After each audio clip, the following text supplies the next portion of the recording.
The clock on the wall of Brookhaven Community Church read 10:24 when my phone buzzed. My wedding dress hung 3 feet away, still wrapped in tissue paper. The makeup artist had just finished my eyes. Mason's name lit up the screen, and 6 words rearranged every plan I had ever made. I'm sorry, I can't do this. 36 minutes before I was supposed to walk down the aisle, the man who had promised to stand at the end of it sent me a text message. Not a phone call, not a conversation. A text the kind you send to cancel a dentist appointment. The makeup artist looked at me then, at the dress, then quietly zipped her bag shut. She did not say she was sorry. She just left. And in the silence that followed, that thick, humming silence, where the only sound was the fluorescent light buzzing above the mirror, I understood that I was alone in a room full of things that no longer had a purpose. The veil, the shoes, the 200 place cards I had hand-lettered at the kitchen table until 3 in the morning. Then the venue manager walked in. She was not there to comfort me. She was there to inform me that the $40,000 catering and venue package was non-refundable, and could I please provide a credit card for the remaining balance. When I did not respond right away, she tilted her head and asked with the kind of smile you give a child who has dropped their ice cream whether I might like the photography team to take a few solo portraits since they were already set up. I stared at her. She stared back, then she handed me the invoice. Half an hour later, my cousin Lila burst through the door, holding her phone like a grenade. On the screen was a photo that had just appeared on social media. Mason sitting across from Vanessa Carlisle at a diner off Route 51, coffee cups between them, like it was any other Saturday morning. Vanessa, my best friend since sophomore year. The woman who had sat in my living room 12 hours earlier, helping me arrange seating cards and telling me how lucky Mason was. In the photo, she was still wearing the bracelet I had given her at my bachelorette party. She was laughing. I did not cry. I did not scream. I did not throw my phone at the wall, although every nerve in my body was begging me to. Instead, I stood up, handed my credit card to the venue manager, and spent the next 5 hours calling every single one of the 200 guests to tell them the wedding was off. 200 phone calls. 200 times I said the words. 200 sharp intakes of breath on the other end of the line, followed by silence, followed by some version of, "Oh, honey." Meanwhile, the photography crew lingered in the hallway, with their cameras still strapped around their necks. The lead photographer shifted her weight from foot to foot, glanced at her watch, and murmured something to her assistant about another booking at 4. I did not want their pity, but pity was the only thing anyone seemed to have for me that day, and it was free, which was more than I could say for everything else. Mason had walked away, but I was the one left standing in the wreckage he made, holding a broom and an invoice.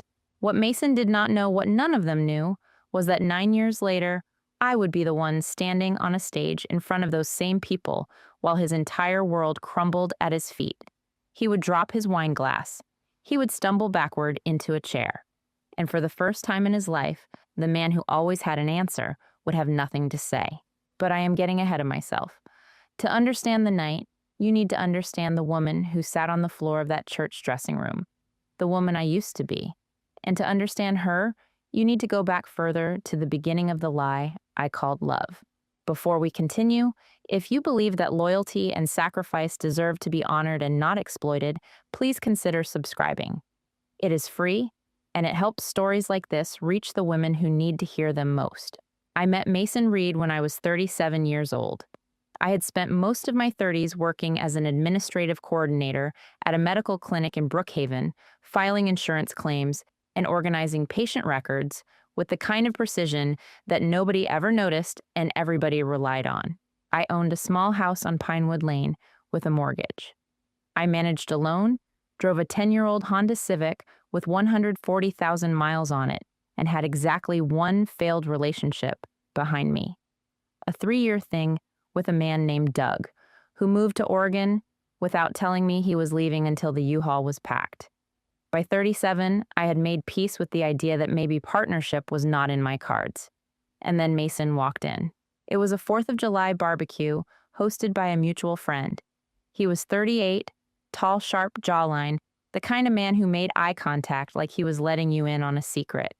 He sold cars at Carlisle Chevrolet, the biggest dealership in Lincoln County, and he talked about his job the way some men talk about their callings, with just enough self deprecation to seem humble and just enough ambition to seem impressive.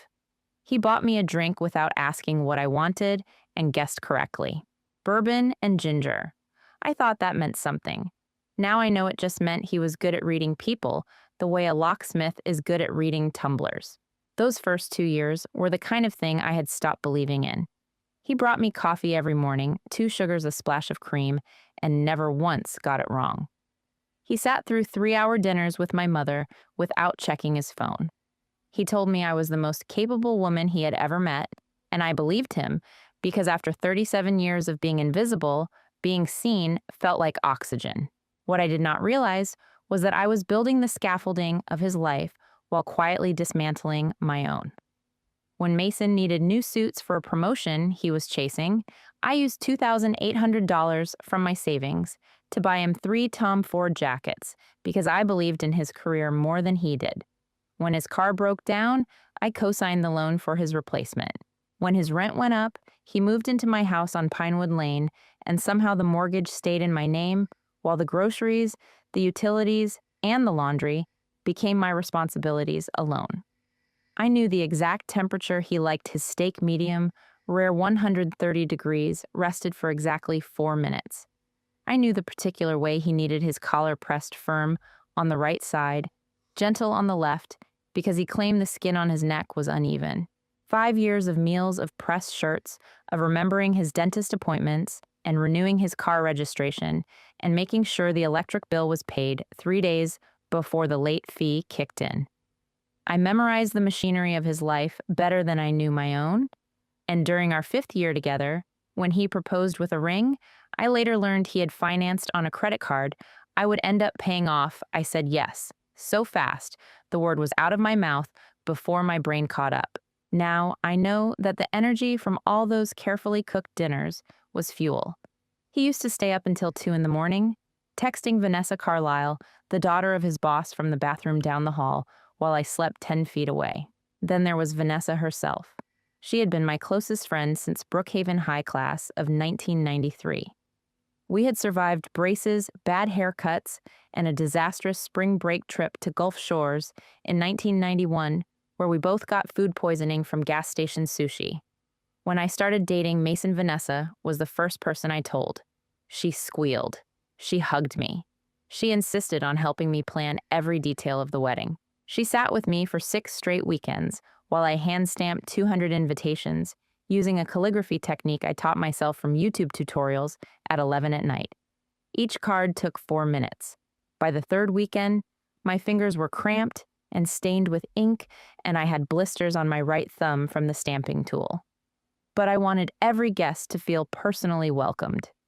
Vanessa held the envelopes. She addressed them in her neat handwriting. She brought over scented candles and a bottle of wine and told me I was the most devoted bride she had ever seen. She never once mentioned that the man whose name was printed on those invitations had already chosen her. The smell of craft glue and scented paper at midnight. That is what sacrifice smells like when you do not know it is being wasted. The signs were there. Looking back from where I sit now, 9 years older, 9 years wiser, 9 years further from the woman who ignored her own gut, I can see them arranged like dominoes, each one waiting for the next to fall. It started about 3 months before the wedding. Mason began coming home later, always with the same explanation meetings with senior management. In a town like Brookhaven, where the Carlisle family owned half the commercial real estate and all of the Chevrolet franchise, meetings with management meant meetings with Vanessa's father, Gerald Carlisle. Mason talked about Gerald the way junior executives talk about mentors, with reverence and calculation in equal measure. I thought he was networking. I told myself ambition was not a flaw. Vanessa became more present around the same time. She volunteered to help with the wedding at every opportunity, choosing the flowers, tasting the cake, scouting the venue. She would arrive at my house unannounced with fabric samples and color swatches, her designer handbag slung over one shoulder, and her perfume filling the hallway before she even reached the kitchen. That perfume, something French, something expensive, something I could never afford and she never named. It clung to everything she touched. I noticed it on Mason's jacket one evening when he came home from what he called a team dinner at the dealership. I pressed the collar to my face and breathed in that scent, floral, sharp, unmistakable. My stomach knotted. Then I hung the jacket in the closet and told myself that shared workspace meant shared air. I told myself that perfume travels. I told myself that I was being the kind of woman I had always hated, suspicious, paranoid, small. So I made myself stop thinking about it. And for a while, I almost succeeded. One night, I walked into the living room and Mason's phone lit up on the coffee table. The name on the screen read VC. He snatched it before I could see the message. Client, he said without looking up. That Carlisle Fleet thing. VC Vanessa Carlisle. But I told myself VC could stand for anything, because believing the lie was easier than facing the truth, and the truth might mean losing everything I had spent 5 years building. 2 weeks later, I found a receipt in the pocket of his dress pants. A restaurant called Ember and Oak, a place in Jackson, 45 minutes south, that I had never heard of. The receipt was for 2 people, 2 entrees, a bottle of wine, and a dessert. The total was $187. I held that receipt for 3 seconds. 3 seconds, where every instinct I had screamed at me to ask the question. But asking the question meant hearing the answer, and the answer might mean losing the house, the wedding, the future. The belief that at 42 years old, I had finally found a man who would stay. I threw the receipt in the trash, but I could not throw away the feeling in my gut. It stayed a low, constant ache that I swallowed with antacids and willpower, and the voice in my head that whispered, "You are overthinking this." Lila was the first person to say it out loud. We were sitting on her porch 2 weeks before the wedding, drinking sweet tea, when she asked gently, the way you ask someone if they have checked a suspicious mole, whether I had noticed anything different about Mason. I told her he was stressed about work. She nodded slowly. Then she said, "Ava, I saw him and Vanessa at the farmer's market last Tuesday. They were not looking at produce." I laughed. The sound came out sharper than I intended. I told Lila she was reading into things that Mason and Vanessa were planning a surprise for me. Lila looked at her tea. She did not argue, but she did not take it back either. I told myself it meant nothing, but a few weeks later, my gut proved itself right. The night before the wedding, Vanessa came to my house to help finalize the seating arrangements. She was warm, attentive, full of hugs and reassurances. She straightened my veil on its hanger and told me I was going to be the most beautiful bride Brookhaven had ever seen. When I went downstairs to boil water for tea, she stayed in the bedroom. What I did not know was that during those 4 minutes, the exact time it takes to fill a kettle and set it on the stove, she received a text from Mason. "Tomorrow everything will be done. Just make sure she doesn't find out before 10. Vanessa read that message in my bedroom, standing next to my wedding dress, surrounded by the place cards I had written by hand, and then she walked downstairs and accepted the cup of chamomile I offered with a smile that did not reach her eyes. On the afternoon of the day, Mason left after the phone calls and the paperwork and the pity. I went back to the house on Pinewood Lane and began packing his things. Not because I was organized, because I needed something to do with my hands besides shake. I pulled his clothes from the closet, folded them into boxes with a precision that would have impressed my supervisor at the clinic, and stacked them by the front door.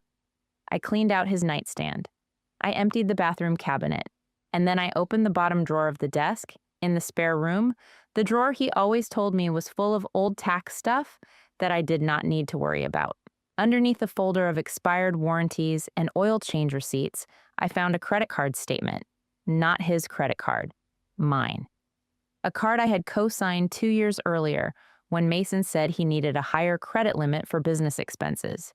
The statement showed charges I had never made. Hotel rooms in Jackson and Hattiesburg. A jewelry store in Ridgeland.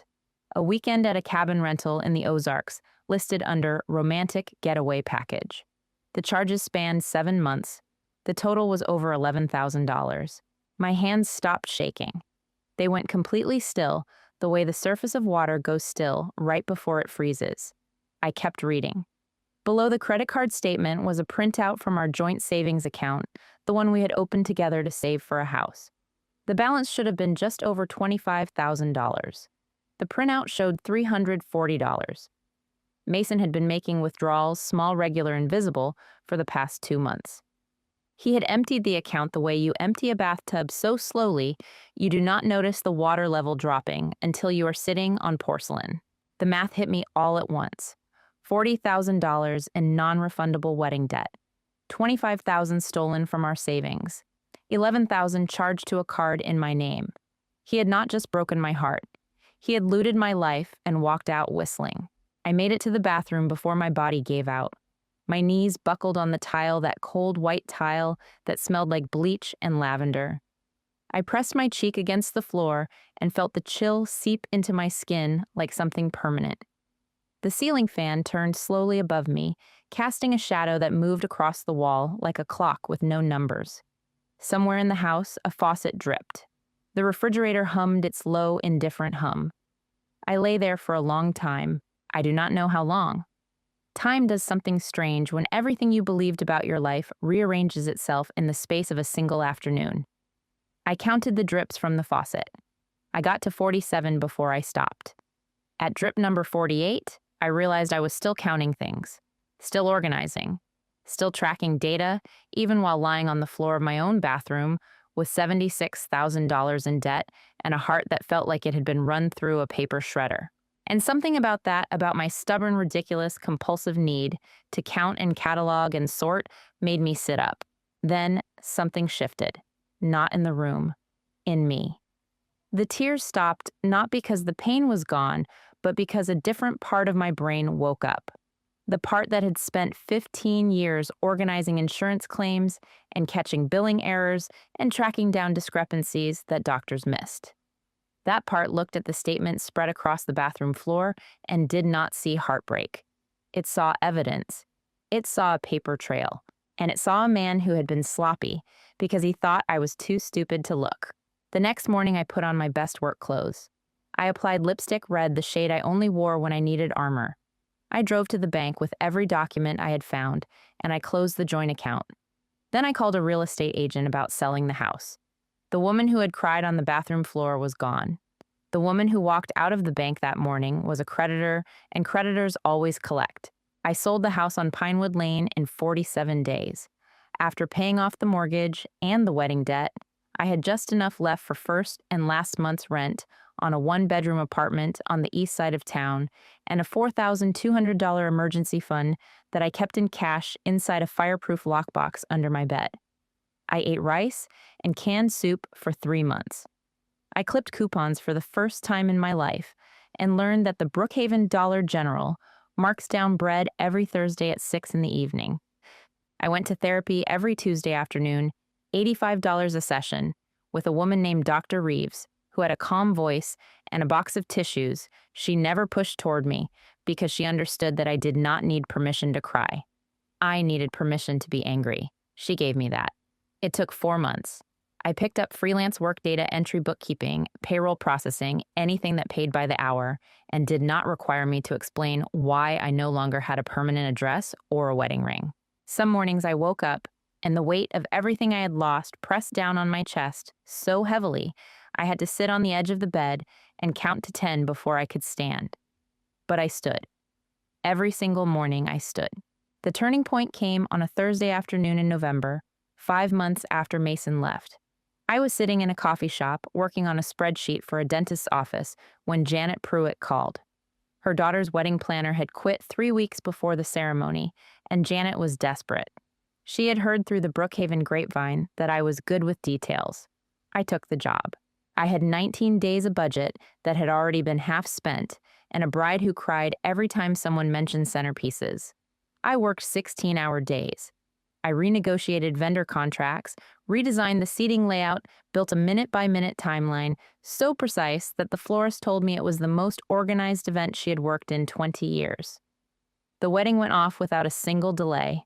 No missed cues, no wrong songs, no cold food. When the mother of the bride pressed an envelope of cash into my hand and said, "You saved us?" something clicked into place in my chest, not happiness exactly, but purpose. The same hands that had folded Mason's shirts could fold napkins into swans. The same brain that had tracked his lies, could track vendor invoices and guest lists and fire codes. The only difference was that now the work was mine. I filed the paperwork for Lawson and Light Events 6 weeks later. The first year, I worked out of my apartment with a laptop and a $200 printer. I took every job that came: birthday parties for 8-year-olds, retirement luncheons at the VFW Hall, a baby shower for a woman who wanted a safari theme on a $300 budget. None of it was glamorous. All of it was mine. The second year, I rented a small office above a hardware store on Main Street. By the fourth year, I had 3 employees, a website, and a reputation in Lincoln County for being the woman who could fix anything: a collapsed tent, a missing caterer, a groom who fainted at the altar. There is a specific kind of irony in becoming the person who makes other people's weddings perfect when your own never happened. I leaned into that irony. It kept me sharp. In the 5th year, I met Caleb Hartman. He owned Hartman Logistics, a regional trucking and transport company that handled deliveries for half the businesses between Jackson and Natchez. He hired Lawson and Light to organize a charity fundraiser for the Lincoln County Food Bank, and from the first meeting, it was clear that Caleb was not Mason. Mason talked in promises. Caleb talked in schedules, routes, and fuel costs. Mason made you feel special by telling you what you wanted to hear. Caleb made you feel respected by listening to what you actually said. He was a widower. His wife, Denise, had died in a car accident 4 years earlier, leaving him with a son named Miles, who was barely a year old at the time. Caleb did not talk about Denise with the dramatic grief of a man performing his pain. He talked about her the way you talk about weather that has already passed, with acceptance and sometimes with a quiet smile. Miles was 5 when I first met him, and he hid behind Caleb's leg for the entire afternoon. By our 4th meeting, he was bringing me drawings of trucks with too many wheels. By the 6th, he asked if I could come to his t-ball game. I went. Then I went to the next one. Then I started packing snacks for the car ride: goldfish crackers and juice boxes, the things you learn to carry when a child expects you to show up. I did not try to replace Denise. That was never my role, and Caleb never asked it of me. A framed photo of her sat on the mantle in his living room, and Miles said goodnight to it every evening before bed. But children do not care about roles. They care about who shows up, and I showed up every time until Aunt Ava was no longer a title, but a fact. The first time Miles fell asleep in my arms during a car ride home from a soccer game, Caleb glanced over from the driver's seat and said nothing. He did not need to. Some things are louder when no one speaks. Over the years, Caleb and I became something that resisted easy labels. Business partners, yes. Hartman Logistics handled transportation for my larger events, and Lawson and Light coordinated company retreats for his staff. But we were also the people who texted each other at midnight when the loneliness crept in, who showed up at each other's doors with takeout and no explanation, who understood without discussing it that we had both been broken by loss and rebuilt by stubbornness. There was no dramatic declaration, no second proposal, just a slow, deliberate accumulation of shared mornings and honest conversations, and the growing certainty that neither of us was going anywhere. In the 8th year, after Mason left, a cream-colored envelope arrived at my office. It was an invitation to the 33-year reunion of Brookhaven High School class of 1993. The organizing committee wanted to hire Lawson and Light Events to run the entire event. My first instinct was to decline. I knew who would be there: Mason and Vanessa, the golden couple of Brookhaven, the ones who had left together and returned as the kind of success story small towns love to celebrate. But I looked at the committee's budget, and I looked at the venue, and I looked at the company name printed on the proposal they had already reviewed. And I realized that I had spent 8 years refusing to set foot in rooms where they might be standing. That was enough years. I signed the contract. They thought they were hiring an event planner. They did not know they were inviting the woman whose life they had tried to bury. 3 days before the reunion, my phone rang at 9 in the evening. It was Marjorie Wells. Marjorie had worked as the head accountant at Carlisle Auto Group for nearly 15 years. She had processed every payroll check, every commission payout, every expense report that crossed Gerald Carlisle's desk. She had also, as I was about to learn, processed the evidence of Mason Reed's crimes. We met the next morning at a diner on the county line, the kind of place where the coffee is burnt, and nobody looks twice at two middle-aged women sharing a booth in the back corner. Marjorie placed a manila folder on the table between us. Her hands trembled slightly, not from age, but from the weight of what she was doing. "I have been carrying this for 3 years," she said. "I cannot carry it anymore." Inside the folder were printed emails, bank transfer records, forged invoices, and mileage reports that did not match any actual routes. Mason had been billing Carlisle Auto Group for service calls and fleet maintenance contracts that did not exist. He had created fictitious vendor accounts, names like Southern Fleet Solutions and Delta Auto Services, and routed payments to himself through a series of shell companies so thin that any competent auditor would have caught them in a week. But Gerald Carlisle had trusted Mason, his son-in-law, his hand-picked successor, the way I had once trusted him, with blind faith and no second look. The total was just over $310,000. $310,000 stolen from his own wife's family over the course of 6 years. The same man who had emptied my savings account for $25,000 had simply found a bigger vault to crack. He had not changed. He had just upgraded his target. Marjorie explained that she had tried to raise the issue internally, but Gerald's pride was a fortress. The Carlisle name was the most respected in Lincoln County, and Gerald would rather lose money than lose face. "The Carlisles will bury this to protect their reputation," Marjorie said, her voice steady now. "But you have no reason to protect anyone." She was right. I had no reason and no obligation. That same afternoon, Caleb called me with something else. As a fleet operator, he had done business with Carlisle Chevrolet years earlier, a bulk purchase of 31 service vehicles for Hartman Logistics. After delivery, his mechanic had discovered concealed maintenance issues, odometer discrepancies, hidden accident history, and suspension problems that should have been disclosed under federal disclosure requirements at the time of sale. Caleb had canceled the contract and quietly moved on, but he had kept every inspection report and every email.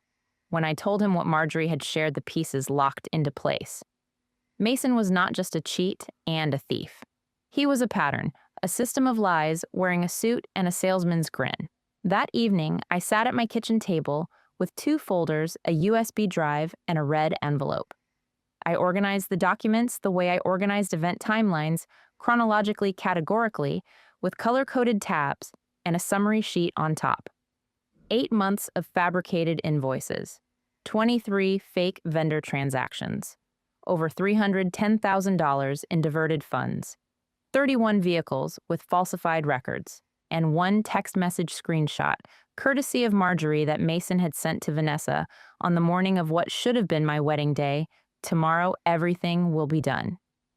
I slid everything into the red envelope. It was heavier than it looked. Everything that matters is, I zipped the envelope into my bag and drove to the reunion venue to oversee the final setup. Tomorrow night, Brookhaven High School would have a homecoming celebration nobody would ever forget. The reunion was beautiful. I made sure of that. White linen tablecloths over round tables for 12. String lights draped across the gymnasium ceiling like a handmade constellation. A jazz quartet in the corner, playing standards that made everyone feel 18 again. The class of 1993 filled the room in clusters, old friends hugging former enemies, pretending they had always been close, and a few loners standing near the bar, trying to remember why they came. Mason and Vanessa arrived 20 minutes late, which was exactly the kind of entrance Mason had always preferred.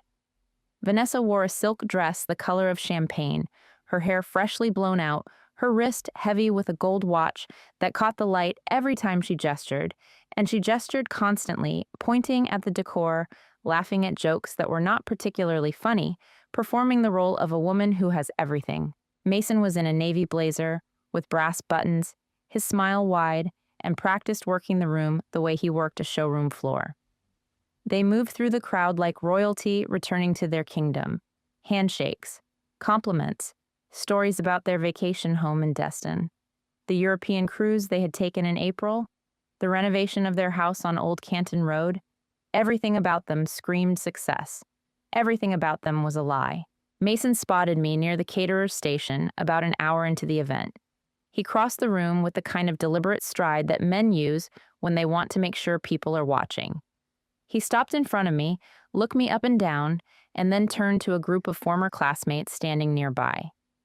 "Ava Lawson," he said loud enough for the whole table to hear. "Let me tell you something. Leaving this one was the smartest decision I ever made." He laughed. A few people shifted uncomfortably. Vanessa appeared at his side and looped her arm through his, her smile tight and rehearsed. I looked at him.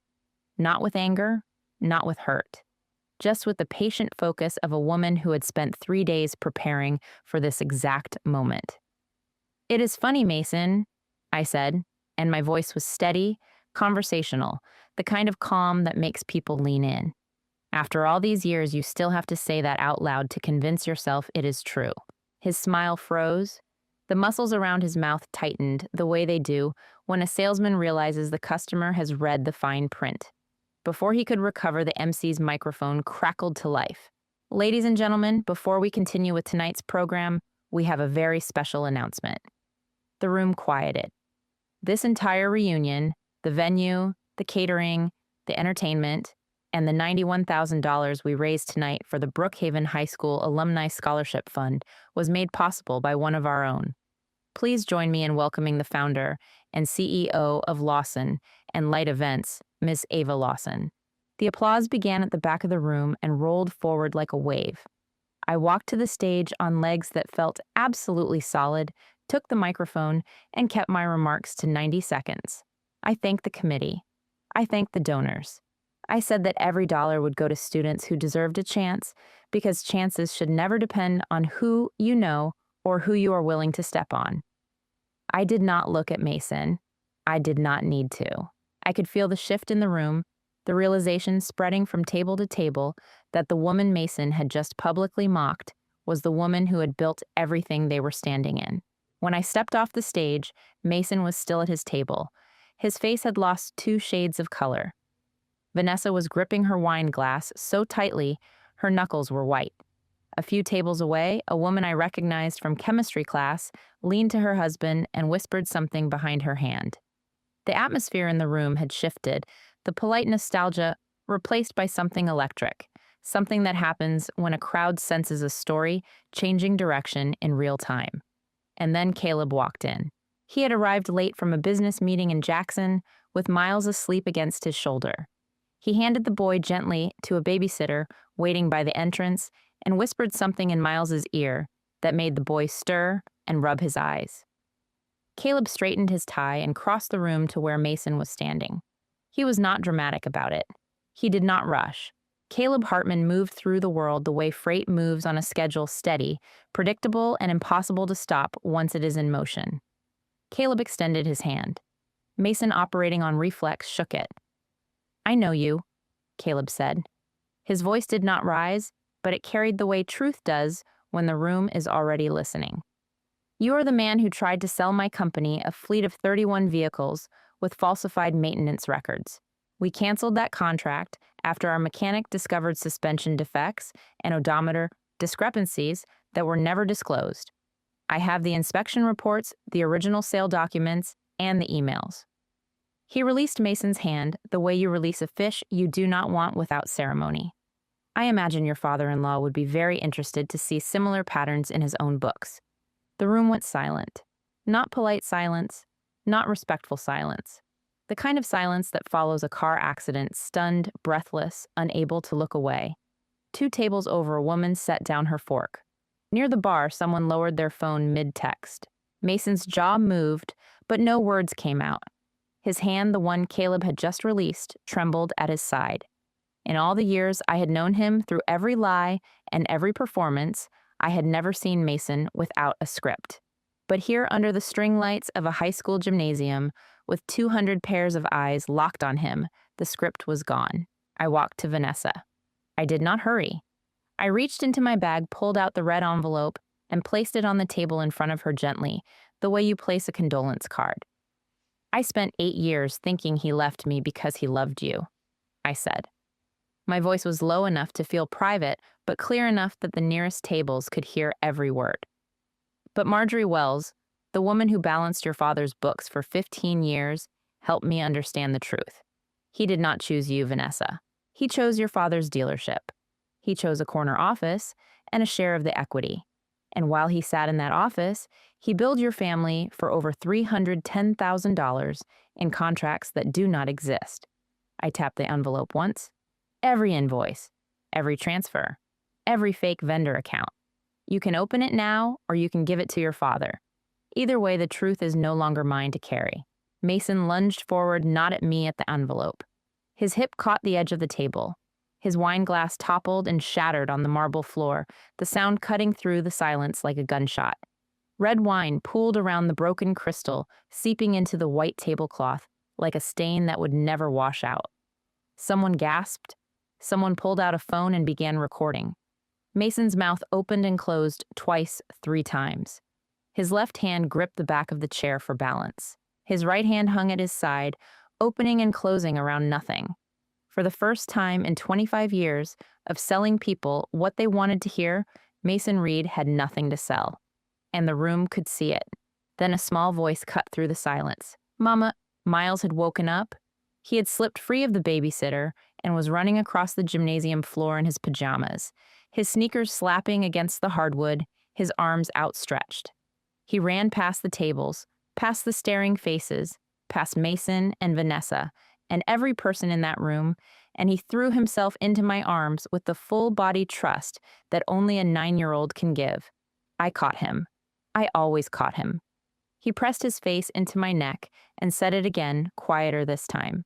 "Mama, I waked up and you weren't there." The room went still for the second time that night. But this silence was different. This one was not about Mason. It was about the woman he had left behind, the woman who now had a child clinging to her neck and a life that did not include him in any corner. Vanessa's wine glass slipped from her fingers and shattered on the floor. Red wine spread across the marble at her feet like a wound she could not bandage.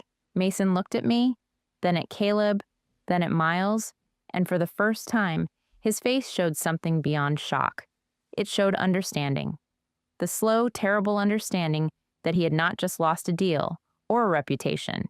He had lost a version of the future that could have been his, and it was now mine, and it was beautiful, and he could never get it back. I did not wait for the rest. I turned and walked toward the exit. My heels clicked against the gymnasium floor, steady, unhurried, the rhythm of someone who has already won and does not need to run. Behind me, I heard the murmur rise. I heard a chair scrape. I heard Mason say my name, Ava, in a voice I had never heard from him before. Small, stripped, desperate. I did not turn around. I pushed through the double doors into the parking lot, where the night air was cool and the sky was full of stars I had not noticed on the way in. I sat in my car for 2 minutes with the engine off and my hands on the steering wheel. They were not shaking. Vanessa found me on the balcony outside the banquet hall 30 minutes later. I had gone back inside to oversee the breakdown. It was still my event after all, and I had never left a job unfinished. She stood in the doorway for a long moment, framed by the warm light of the gymnasium behind her. Her mascara had run in dark lines down both cheeks. The champagne-colored silk had a wine stain across the hem that spread like a bruise. Without the armor of her confidence, she looked like what she was, a 51-year-old woman who had spent 8 years sleeping next to a lie and pretending it was a life. "He is going to deny everything," she said. Her voice was flat, hollow. "He can try," I said. "The numbers do not lie the way he does." She leaned against the railing and stared at the parking lot below. Then she said something I had not expected. I knew. From the beginning, I knew what he was. A man who can leave his bride on her wedding day can leave anyone. I spent 8 years waiting for my turn. She turned to look at me. "I thought I had won, Ava. That morning at the diner, looking at your bracelet on my wrist, I thought I had taken something from you.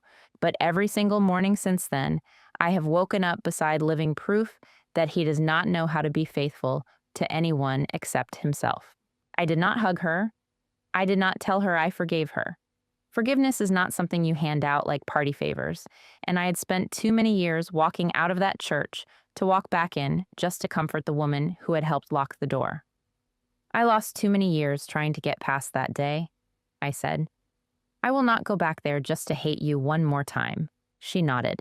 She did not ask for more, and I went back inside to finish my job. The dominoes fell in the weeks that followed. Gerald Carlisle received the contents of the red envelope from his daughter and spent 72 hours having his own forensic accountant verify every document. When the numbers held, he fired Mason from the dealership and filed a criminal complaint for embezzlement under Mississippi Code, Section 97-23-19. Embezzlement of funds by an employee is classified as a felony when the amount exceeds $1,000 and Mason had stolen over $310,000 through forged invoices and fictitious vendor accounts over the course of 6 years. The district attorney's office opened a formal investigation. Mason's name appeared in the Lincoln County Daily under a headline that included the words fraud and criminal charges pending. Vanessa filed for divorce the same week. The proceedings were swift. She had the family attorneys, and Mason had nothing left to negotiate with. He lost the house on Old Canton Road, the country club membership, his company car, and the last shreds of the reputation he had spent a decade constructing. Friends stopped returning his calls. Business contacts deleted his number. The sales team at Carlisle Chevrolet, the men who had once laughed at his jokes and competed for his approval, now walked past his empty desk without looking at it. The man who had walked into the reunion like he owned the room now could not walk into a gas station without someone whispering behind his back. Mason tried calling me once, 2 weeks after the reunion at 11 at night. I saw his name on my phone, a number I had not deleted, because deleting it would have meant he still mattered enough to bother. I let it ring. 7 rings, then voicemail. He left a message. I listened to it the next morning while making coffee. His voice was smaller than I remembered, and he did not ask for forgiveness. He asked me to talk to Caleb on his behalf. Even in ruin, he was looking for someone else to fix it. I deleted the message before it finished. Caleb received a formal apology from Carlisle Auto Group for the defective fleet sale, along with full restitution. He framed the letter, not the check. Not for the money, he told me, for the principle. That was Caleb. He measured the world in principles the way Mason had measured it in opportunities. And then there was Miles. On a Tuesday evening, 2 weeks after the reunion, I was sitting on the kitchen floor sorting through event invoices when the doorbell rang. Caleb stood on the porch with Miles in his arms. The boy was holding a piece of construction paper folded in half. He wiggled free ran to me and wrapped his arms around my waist so tightly I had to brace myself against the doorframe. He smelled like grass and peanut butter and the kind of shampoo that comes in a bottle shaped like a dinosaur. Then he held up the paper. 3 crayon figures standing in front of a blue house, a tall one, a medium one, and a very small one with a soccer ball at his feet. Above them, in the wobbly handwriting of a 5-year-old, 2 words, my family. I knelt down on that porch and held that boy.